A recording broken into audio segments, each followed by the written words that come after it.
So ChatGPT have come out with a new thing called ChatGPT Pulse, and you'd think I'd be jumping up and down about it. I am curious to try it out and see how it works, but I also have a couple of reservations. The idea is ChatGPT is moving from a more reactive way of working, i.e., you're the one in control, you're the one that drives it, you're the one that asks the question, to a bit more of a proactive thing where it looks at your memory, your connected apps, all of the things that you've been chatting about, and it proactively gives you a notification once a day that anticipates the things that you might be looking for. This is interesting, and I think it could be useful.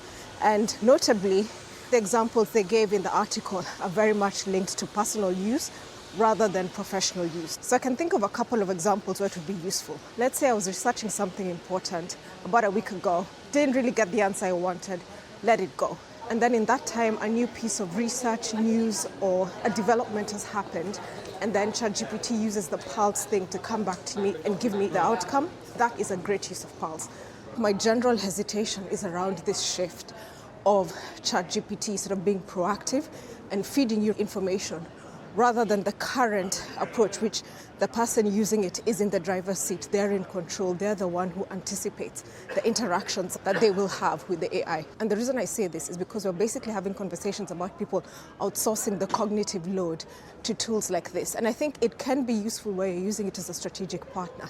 But I think with things like Pulse, the people who tend to use AI as shortcuts will take that even further where the work is being done for them. And if they're not really querying or challenging the information that's being fed to them, they can just start to lazily take that on rather than being more proactive, being in the driver's seat of the conversations and the interactions that they're having with AI.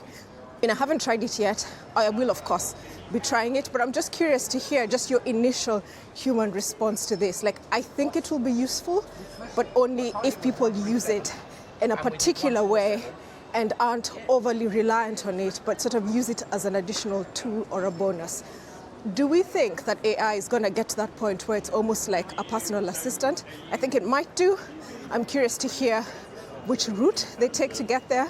But at the end of the day, I think it's this shift from reactive to proactive that is quite interesting, and I can't wait to see what happens in this space. Okay, see you in the next video.